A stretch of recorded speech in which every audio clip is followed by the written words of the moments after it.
Hello, everyone. Welcome to Realization Hub. My name is Michelle, and I'm an intuitive counselor, energy healer, and channeler, and astrologer who loves to bridge the gap between the unseen world of spirit, consciousness, energy, and intuition. And today's video and message is an energy update for the full moon in Leo happening on February 1st, which is on a Sunday at 12:10 p.m. Hawaii time. And the first thing I'm going to do is go over some of the technical bits about the astrology, and then I'm going to dive into kind of how this plays out for us personally, as well as how it might impact us collectively, since we are going through some big collective stuff, especially in the United States. Okay, starting with the technical bits. A full moon is like something coming to culmination. It is like something that can come to completion, culmination, something that can be illuminated or revealed or clarified that was once hidden. It can be like a turning point in your story or an energetic release.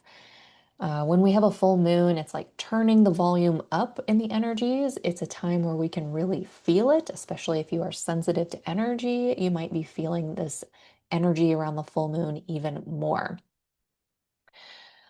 This full moon is going to be happening in Leo at 13 degrees. Leo is a fixed fire sign, masculine sign.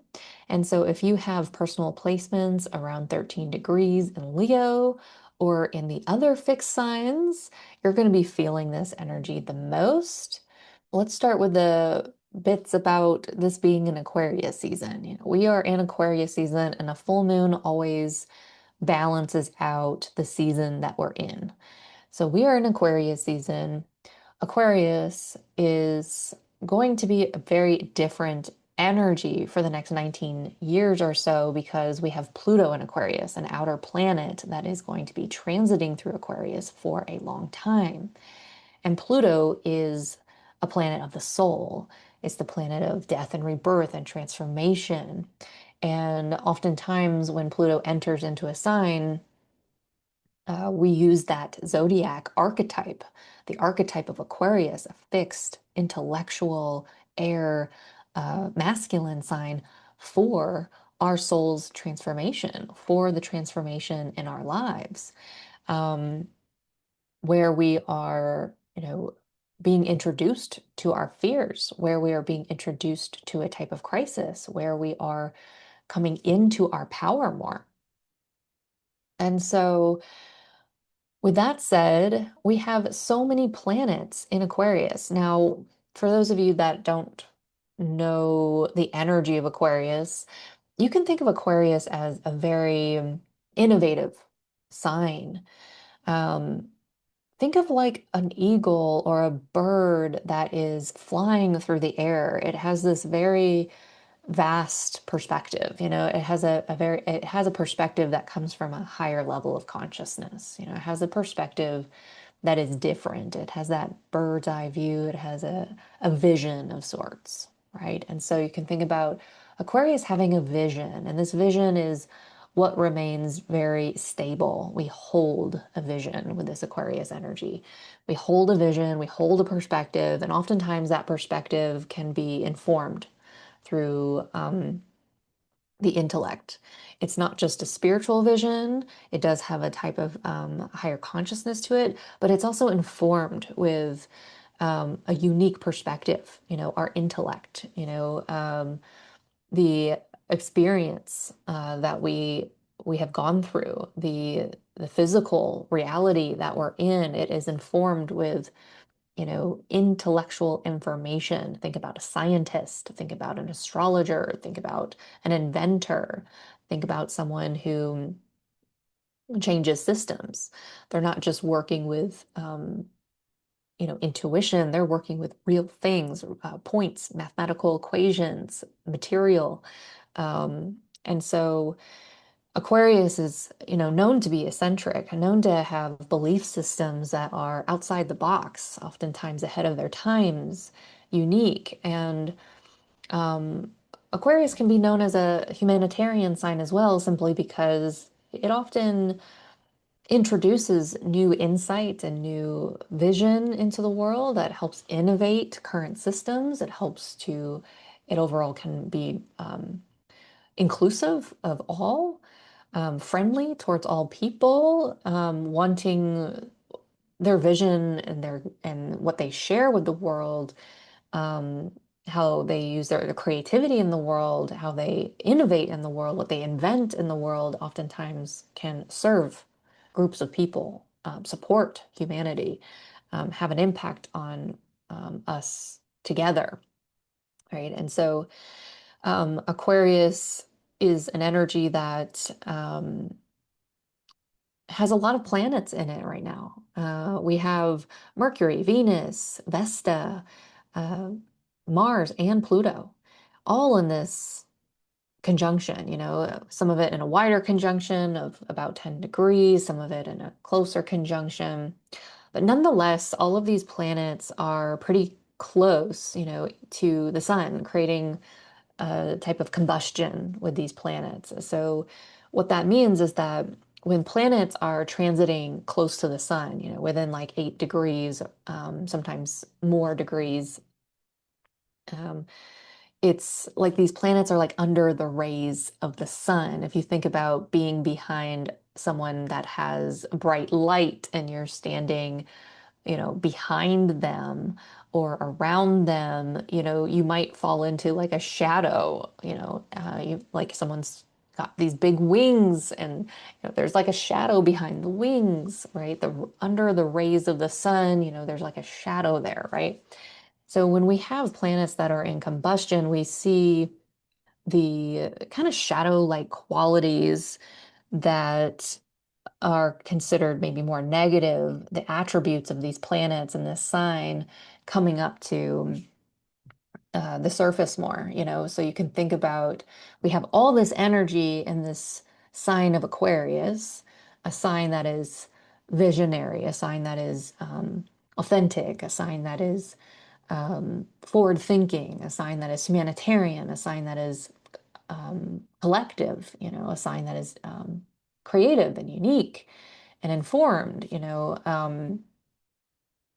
but we have all these planets also in combustion, which might indicate a form of atrophy, where we're under-resourced in some way, where our anger is getting the best of us, our anxiety is getting the best of us. We might not be so able to express ourselves or relate to each other in a way that feels completely positive or strengthened at this time. And a full moon is something that arises during a zodiac season that helps balance that out. And so let's get into the actual energy of Leo now. Leo, the full moon in Leo, is about us shining our light into the world. We all come in with a unique essence that is going to be full of gifts and like a type of medicine that we share with others.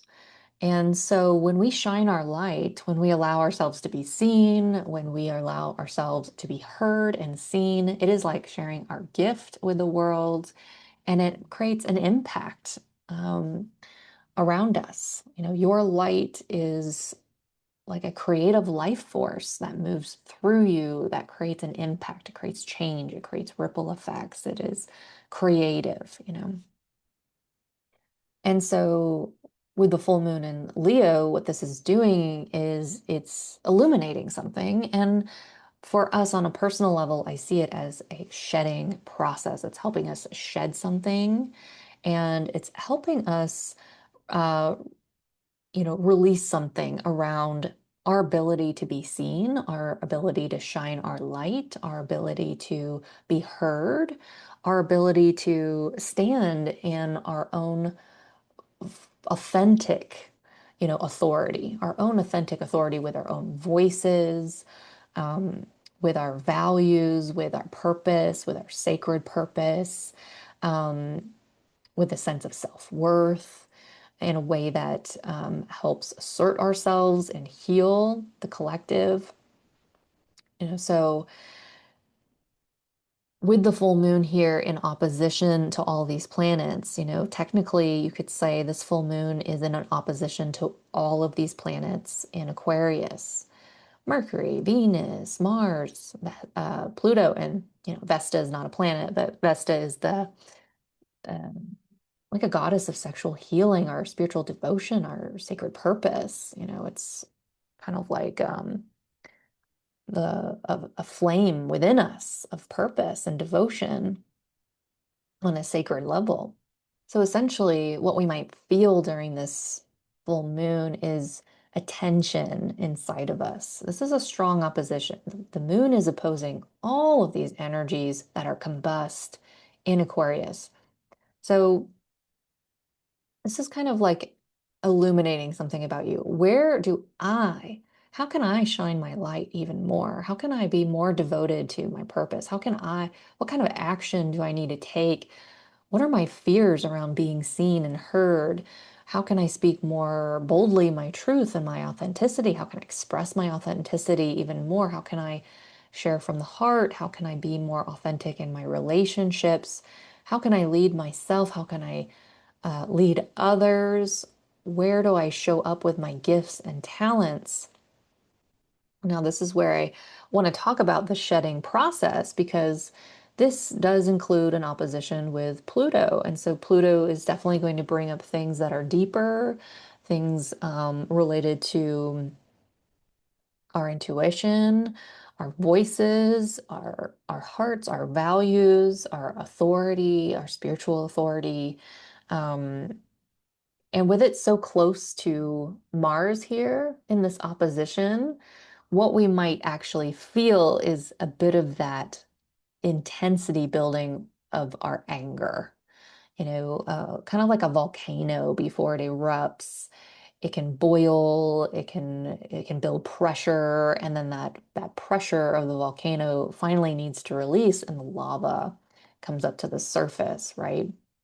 And when we're talking about our inner alchemy, our inner healing, this full moon is going to be like a pressure point of anger. It can bring up a sacred anger, not just an out of control rage or destructive anger that's meant to be used externally and to be put onto other people.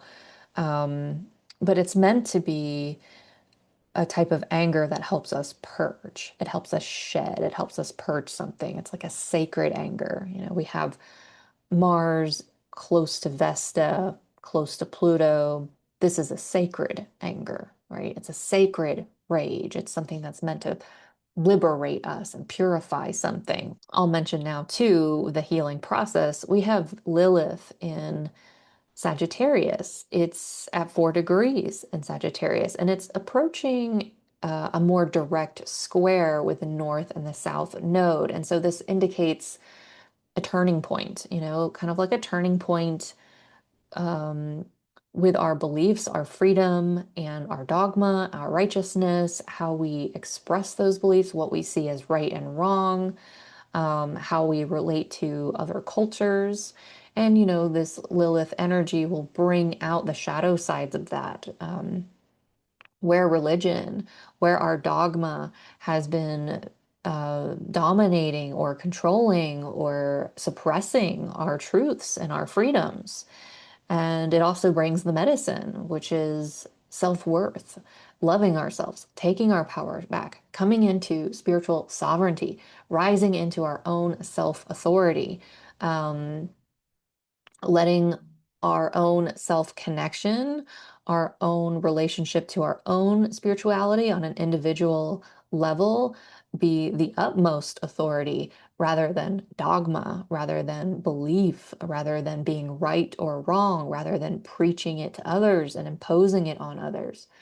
And so this is something that's kind of coming to a tense, point around releasing and shedding, where that has been internalized, in the form of being like an inner critic, um, towards, surrendering, releasing, being more compassionate, being more intuitive, being more forgiving, being more empathic.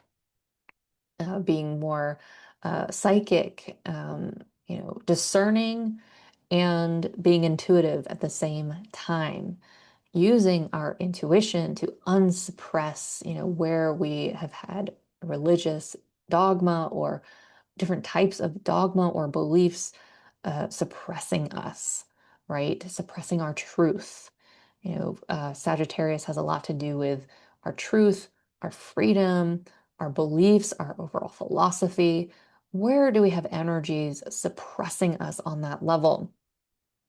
You know, Psychically, I kind of see this as a crown chakra healing and opening, or like, something related to our voices and our crown chakra, but where we may be shedding energies, old authority, old suppressive authority, possibly old religious suppressive authority, old dogma, beliefs that we have been internalized, that we are allowing our sacred rage or anger to remove that. And so oftentimes when you have transits with Lilith, um, shadows can come up to the surface, but also rage, like, rage and anger can come up to the surface, kind of like that volcanic kind of feeling inside of you.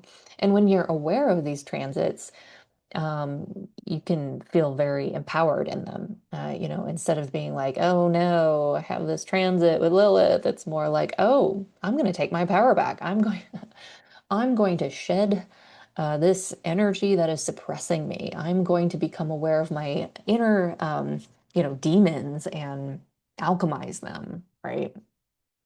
I'm going to um, come into more of my power, right? And so that's a part of this full moon. It's kind of like a heightening of an anger, a sacred anger that can help you purge and release and come into more power in your voice, in your values, in the way you relate with other people, the group of people that you are serving and working with, your purpose, your sacred purpose, how you shine your light in the world, how you lead yourself, how you lead others, how you attract your people, how you share your gifts with the world, how you create. All of that is being illuminated, being shed. And in particular in this full moon, we have Mercury here, the planet of our voices and mental thinking and messages and translation and how we write, teach, speak, think, um, speak to each other, network, things like that. This is going to be in a sextile to Chiron, Chiron, the wounded healer, which means we have an opportunity to support ourselves, assert ourselves, use our words to assert, to carry out our self-interest, um, to develop more confidence, to change, to change our sense of self-worth, our value, to up level, to break through communication patterns that come from a low sense of self-worth, even if it's just related to our bodies or our money or our finances or our resources. Um, but having a square here with Mercury, I mean, this is where we're integrating this Taurus energy with this Aquarius energy. It's like, where can we use our voice to create? Where can we use our voice to change? Where can we use our voice to awaken? Where can we use our voice to come into more of our self-worth, express more of our self-worth, be seen in some gifts, share our unique perspective, um, use our voice in a way that is both asserting and healing, um, and serving, who we um, who are anchored, who we call our group of people, our friends, the collective, the people that we serve, you know. So on a personal level, this could be like working through your fears, clarifying. It's like a clarifying energy. It's like clarifying our fears, cutting through the bullshit, cutting through the games, the manipulation, the fears, um, shining your light even more, allowing your anger to act like an alchemy that helps you shed and purge, and coming more into a voice that helps you create and attract what you want. Um, Now, on a collective level, this has a different tone. Collectively speaking, we have all this energy in the collective, humanity, the crisis of humanity is being illuminated, as well as leadership within the crisis, and the tension between the leadership, the new leadership, the old leadership, um, how humanity is, kind of under-resourced or not in its full strength to balance out the different types of leaderships that are occurring right now. Um, this is where I'll mention Juno, the goddess of marriage and partnerships. She's in a trine with a south node. This would indicate that, and she's in conjunction with the full moon. This would indicate that a constant adjustment that we need to go through in the collective, where we are both standing in our bold, authentic, our bold, authentic expression, and a sense of leadership and authority in that leadership, but also to do so responsibly, with boundaries, with containment, with structure, and with this trine to the South Node, with organization, with order, to bring order to chaos, to respect the boundaries, to do it within the system, right? And with Neptune at 0 degrees of Aries, this is an initiation on a spiritual level for all of us. It's like a new spiritual era, and this is an era where we are embodying more of um, our individuality, with our spiritual purpose. This is like traditionally like an archetype of like Joan of Arc or the spiritual warrior, where we have both our intuition and our psychic abilities that can align with our purpose and our mission and how we create that here. Um, the one thing you want to look out for with this energy of Neptune and Aries is self-sacrifice. This is a time where we might see leaders and really brave and courageous people starting to, take on more of a sacred purpose or a divine role in which they're aligning with, action and, pioneering something that needs to be pioneered, but could potentially make them, the sacrificial lamb. Joan of Arc has that archetype of, being a leader, a youthful leader, nonetheless, that is driven by direct divine guidance and psychic ability, who is very impactful in moving, a group of people, making a movement occur, but, eventually gets sacrificed in that process, for a collective movement. Right. So we need to be careful of the shadow side of that archetype, not to step into um, martyrdom and self-sacrifice, but to, recognize where you are um, able to connect more directly with your intuition, or with your healing, or with your spiritual nature, or with your divinity in a more aligned way, direct way, that's linked to your purpose and what you're here to do, what action you're here to take, what you're here to create and initiate. And when we have Saturn moving into Aries on a personal level, this is kind of like a reality check, where I was looking at this energy on a personal level, and just like, where do we need to drop some of our own illusions, um, around what's going to happen for us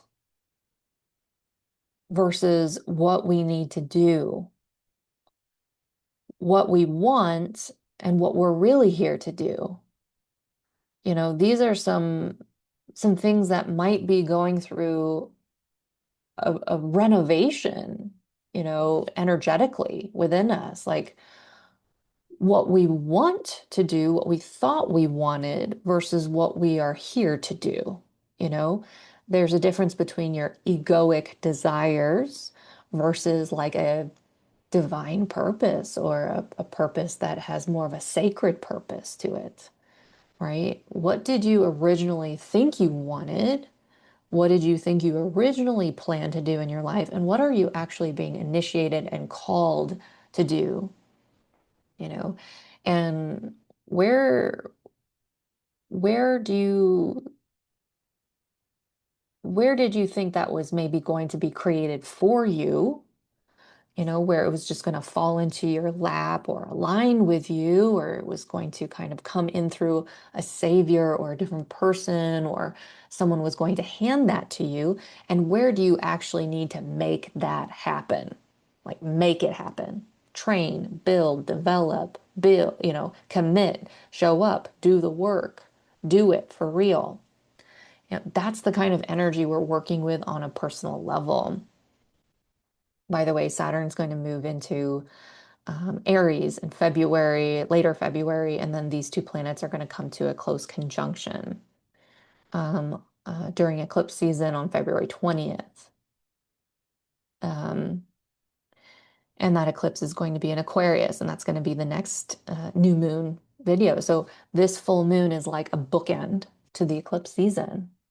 It's an important illumination. It's an important turning point. It is an important preparing, that we're doing for some of the shifts and changes that are going to be occurring collectively as well as personally, and where you are aligning towards a new experience, a new potential, fated experiences in your life.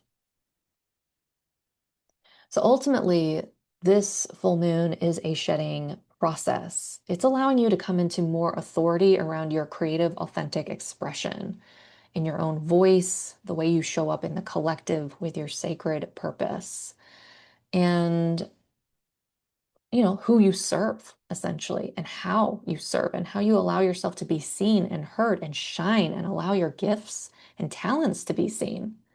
So it's a very beautiful full moon for that.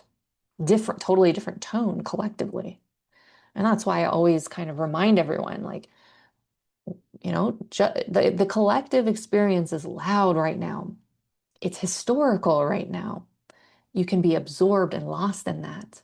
And this full moon is a good moment to come back to you, to come back to yourself and say, okay, now let me connect with myself and why I'm here, my purpose here, and my gifts and talents and who I serve in this experience. Bringing it back to you, grounding it back to you and your world, the world that you create, the world that you are in, um, your own domain. Right. So when I'm looking at maybe something you can do, I think with this full moon, it could be something that allows you to express yourself.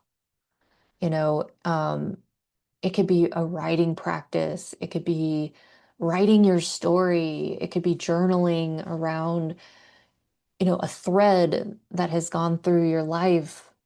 Some of the gifts you have, some of the talents you have, some of the ways that you have helped others, ways that you have shown up before, what you're feeling called into, how you may bring your unique gifts and talents to others. There could be a lot of journaling around that, or you could do more of like a raw expression because Lilith is so present here with the square of the north nodes.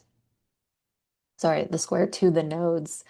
There could be more of like you turn on some music, you start dancing and you start making sounds and you start saying things, and you start kind of just in a raw way expressing yourself, more of like a somatic release. That could be a beautiful way to work with this full moon. Either way, I offer group sessions every month, group energy healings, a group channeled message, live guided meditations. These do not require you to know any tools, to have taken any of my classes, to have worked with me one-on-one. They don't require you to interact with other people, turn on your microphone, turn on your video. You either show up live or you receive the recording. Um, and in all of those, they are aligned with the current energies. They allow you to heal. They allow you to reset your energy, to recover, to rebalance, to regulate. And so, if you feel like you're going through a transformation, you feel like you need a nice space to reset, you feel like you need some way of connecting with yourself, a space for that, support for that. These are very affordable group sessions you can sign up for each month. And I have more information about that in the description box below. And for those of you listening, if you want to give me a very big hug, please subscribe to my channel on YouTube and hit the notification bell so you're notified when I update and upload new videos and episodes. And if you are listening on Spotify, please give my podcast a rating. Please like, share, comment. This is one way to show me your love, to show me uh, how you resonate, what you want to hear, communicate with me, like let me know um, what you'd like me to talk about more, what you are appreciating about what I speak about, what you need more of. You can find more information in the description box below. If you are interested in working with me one-on-one, I do offer free 15-minute consultations, and I do one-on-one sessions, energy healing work, integration work, astrology readings, as well as teaching you tools one-on-one to manage your energy, heal yourself, develop your intuition. And I have group classes as well. Those aren't always available um, live. So when they are live, definitely take advantage of them. Okay, take care, everyone. Sending you a big hug. Love you. Blessings, and I'll see you later. Bye.